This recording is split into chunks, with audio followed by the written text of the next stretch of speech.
As I informed this August House during the media review of the 2025 budget, this special audit covered all verified arrests and commitment as at end December 2024. The objective was to establish the legitimacy of the claims, identify irregularities, and address the fiscal risk arising from the accumulation of these arrests and outstanding commitment. Mr. Speaker, the exercise has now been completed, and the Auditor General is finalizing his report for submission to Parliament.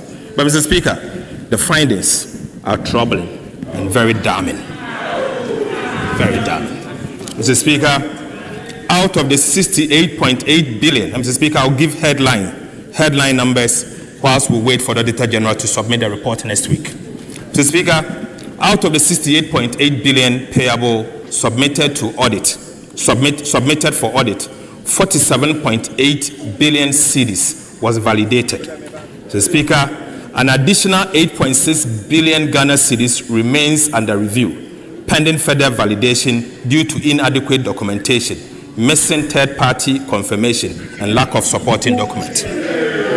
Mr. Speaker, these yet to be validated claims may be legitimate, but further evidence will be required before they can be recognized. But, Right Honourable Speaker, falsified stores receipt advice, and instances of no work but demanding money. Right Honourable Speaker, out of the rejected amount, about 1 billion Ghana cedis, comprising BTAs, bank transfer advices, that had already been processed by the Ministry of Finance and were ready for payment by the Controlling Accountant General and Bank of Ghana, were rejected. The Speaker, without this audit, these claims would have been paid, underscoring the importance of vigilance and verification. Billion Ghana cedis was also reclassified from claims to BTS. Right Honourable Speaker, the report is ready and it will be submitted, and the detail may be discussed by this House. Mr. Speaker, this audit has not only saved the nation billions in potential losses, but also restored accountability, strengthened expenditure controls, and reaffirmed this government's unwavering commitment to fiscal discipline and transparency. The Speaker, we have identified an abuse in the use of import declaration forms, IDFs. Mr. Speaker, I'll give you the update. Right Honourable Speaker, our investigation into Ghana's import system exposed a staggering abuse of import declaration forms, a tool meant to support legitimate trade, but now hijacked for illicit transfers and tax evasion. Mr. Speaker, between April 2020 and August 2025, over 525,000 transactions amounting to an equivalent of $83 billion were processed through ICOPS. Mr. Speaker, surprisingly, this amount of $83 billion were transferred from Ghana in the name of imports. But surprisingly, Mr. Speaker, only 10,440 of these transactions were linked to actual imports. Mr. Speaker, an equivalent of $31 billion in transactions were transferred abroad with no goods imported into the country. Mr. Speaker, this leaks bleeds our reserves, weakens the Ghana cedi, and deprive the economy of resources that should have been used to build schools, roads, and hospitals. Mr. Speaker, the audit also reveals that some importers underdeclared values to hide about 76 billion cedis in imports, denying Ghana about 11 billion Ghana cedis in potential revenue between 2020 to 2025 August. Mr. Speaker, other importers inflated transfer values, aided by some banks that ignored the $200,000 ceiling set by the central bank. Over 17,700 IDF applications broke this limit, channeling about 20 billion United States dollars in unverified transactions out of Ghana. Right, Honorable Speaker, this was not a loophole. Mr. Speaker, I repeat, this was not a loophole. It was an organized system for exploitation. In fact, an organized crime. Mr. Speaker, persons and institutions behind these activities are being referred to the Attorney General, Economic and Organized Crime Office, the FIC, and CID for investigation. Mr. Speaker, also, the Ghana Revenue Authority will establish a special recovery unit to reclaim all this lost revenue between this period. Right, Honorable Speaker, government has since acted decisively. An interagency committee will now audit all imported related transfers going forward. The Bank of Ghana will also match every foreign transfer with verified import data. The Speaker, we are drawing a hard line. Every dollar leaving Ghana must deliver real value for the people of Ghana. Mr. Speaker, Ghana's public debt is firmly on downward path. Mr. Speaker, by October 2025, total debt had fallen from 726.7 billion Ghana cedis, or 61.8% of GDP in 2024, to 630.2 billion Ghana cedis, equivalent of 45% of GDP. Mr. Speaker, marking one of the sharpest decline in our history. Mr. Speaker, for the first time in over a decade, we have recorded a negative rate of debt accumulation from a positive 19.1% in 2024 to a negative 13.3% in 2025. Mr. Speaker, this turnaround reflects fiscal discipline, prudent borrowing, and stronger cedi, showing that Ghana's reforms are being measured, Mr. Speaker, and they are showing results. At home, domestic debt market has rebounded. Treasury bill have dropped by 1,600 basis points, with the 91-day Treasury bill at 10.7 from 28.9, the lowest in 14 years. Mr. Speaker, government has paid 20.3 billion Ghana cedis in bonds coupons, restoring trust and market liquidity. Mr. Speaker, Eurobond prices are up by 17%, yield down by 300 basis points, and investor confidence is back. Mr. Speaker, Ghana has entered a couple of weeks ago. S&P also upgraded Ghana to B-/B. The Speaker, together, these upgrades marks a global vote of confidence. Ghana is once again credible, stable, and open for business. Mr. Speaker, I take you to monetary and financial sector performance. Right, Honorable Speaker, monetary policy in 2025 stayed tight but effective, thanks to prudent management by the central bank and the governor. The Speaker, the Bank of Ghana cut broad money growth to 16.6% and base money to 4.5%, sterilizing 55 billion Ghana cedis to stabilize the cedi and lock in the lowest inflation in 4 years. Right, Honorable Speaker, Ghana's external sector remained strong in 2025. The current account surplus rose to 3.2% of GDP from 2%, driven by robust gold and cocoa export, higher remittance, and strict import management. The Speaker, a 2.1 billion United States dollar trade surplus and growth in non-traditional exports showed a more diversified economy. The Ghana cedi appreciated against the US dollar from 16.35 Ghana cedi to the US dollar in November 2024 to 10 cedi 92 pesos as at 10th November 2025. The Speaker, this represents a rare appreciation of 35%, reflecting sound fiscal and monetary policy management. Right, Honorable Speaker, this stability lowered debt costs and eased inflation. Gold and cocoa powered the recovery. Gold earnings rose 68% to 11.2 billion United States dollars.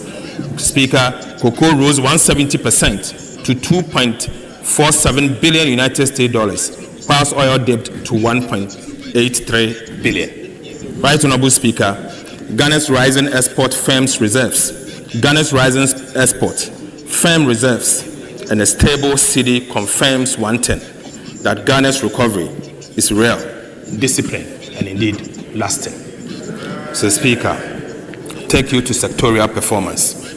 Right, Honorable Speaker, the story of Ghana's economic recovery in 2025 is best told through the work of our ministries, departments, and agencies. Across every sector, from agriculture and industry to governance, infrastructure and human development, performance in 2025 reflects disciplined execution and innovation. The Speaker, our task now is to sustain this momentum. We will boost productivity in agriculture and industry, accelerate infrastructure delivery, and strengthen governance and skills development. Sector ministers will present their outlook in detail, but the message is clear. Ghana is rebounding with purpose and rising with promise. Mr. Speaker, the 2026 medium-term policy objectives and targets is what I'm now going to present. Right, Honorable Speaker, as we enter 2026, our mission is clear: to turn the hard-won stability of 2025 into shared prosperity. Mr. Speaker, the sacrifices made by Ghanaians over the past year have restored hope and confidence in our economy. Inflation is down, the city is stronger, and growth has regained momentum. Mr. Speaker, our fiscal strategy will match discipline with compassion. Our key fiscal policy priorities for 2026 are as follows. First will be to maintain fiscal discipline by sustaining a primary surplus of a 1.5% of GDP on commitment basis. Speaker, the second is to mobilize domestic resources through continuous implementation of our medium-term revenue strategy. Speaker, will promote value for money and rationalize spending, ensuring that every city delivers value for citizens whilst eliminating leakages and inefficiency. And finally, Mr. Speaker, protect priority social spending in education, health, and social protection to shield the poor and sustain human capital development. Mr. Speaker, in 2026, our monetary and exchange rate strategy will safeguard stability and drive growth, keep inflation low, the city strong, and confidence high. And that will be our monetary and exchange rate strategy. Mr. Speaker, the Bank of Ghana will stay data-driven and cautious, holding inflation within the targeted band of 8 plus or minus 2 and easing only when safe. Mr. Speaker, the central bank is doing a good job. Right, Honorable Speaker, to advance our medium-term macroeconomic goal of stability, resilience, and shared prosperity, government has set bold but achievable macroeconomic target for 2026 fiscal year and the medium term. Mr. Speaker, over the medium term, from 2026 to 2028, real GDP is set to rise steadily, averaging about 4.9% at the minimum. Non-oil GDP is programmed to grow around 5% at the minimum. Mr. Speaker, inflation will stay within 8 plus or minus 2% targeted band, reflecting a firm grip on price stability. Mr. Speaker, the fiscal balance will remain strong, with the primary surplus of 1.5% of GDP from 2026 onwards. And right, Honorable Speaker, gross international reserves are expected to provide at least 3 months of import cover over the medium term. Right, Honorable Speaker, for the year 2026, we will achieve the following at the minimum. Real GDP growth of at least 4.8%, driven by continued expansion in infrastructure and service sectors, agriculture as well. Non-oil GDP, Mr. Speaker, at least 4.9%. NDI inflation for next year will be at least 8% plus or minus 2. Mr. Speaker, primary surplus of 1.5% of GDP on commitment basis in line with our fiscal responsibility framework to sustain discipline and debt sustainability. Gross international reserves of not less than 3 months of import cover, covering a strong external sector and a strong defense for the Ghana city. Mr. Speaker, Ghana's fiscal strategy over the medium term is to lock in stability and turn it into lasting growth. From 2026, government will sustain a primary surplus of at least 1.5% of GDP on commitment basis each year, anchoring fiscal discipline and debt sustainability. Mr. Speaker, revenue and grant are projected to rise from 16.4% of GDP in 2025 to 16.9% in 2026, reaching 17% by 2029, driven by stronger tax administration. Right, Honorable Speaker, our focus is on expanding the tax net, not overburden existing taxpayers. Mr. Speaker, expenditure growth will remain disciplined, rising modestly from 15% of GDP in 2025 to 15.4% in 2026. As a result, the fiscal deficit will narrow sharply from 2.8% of GDP in 2025 to 2% in 2026 and 2.1% by 2029. Mr. Speaker, in 2026, government will target a primary surplus of 1.5% of GDP, consistent with our fiscal anchor. The overall fiscal deficit on commitment basis is projected at 2.2% of GDP. On cash basis, the overall fiscal deficit is projected at 4% of GDP. Mr. Speaker, this fiscal stance balances consolidation with growth, maintaining discipline while safeguarding resources for productive investment under the Big Push infrastructure program and other national priorities. Mr. Speaker, I now take you to revenue mobilization for 2026. Right, Honorable Speaker, in 2026, government expects to collect total revenue and grant of 268.1 billion Ghana cedis, up from 226.7 billion in 2025, a strong 18.3% increase. Non-oil tax revenue, the backbone of domestic mobilization, is projected at 216.1 billion Ghana cedis, growing on the back of improved compliance and enforcement. Oil and gas receipts are expected to contribute 10 Ghana cedis, supported by steady global prices.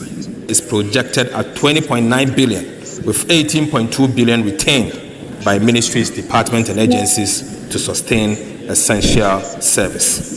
The Speaker, additional inflows from Senate transfers and energy sector levies are estimated at 14.4 billion Ghana cedis, whilst development partners grant will add 3.1 billion to fund key projects. The Speaker,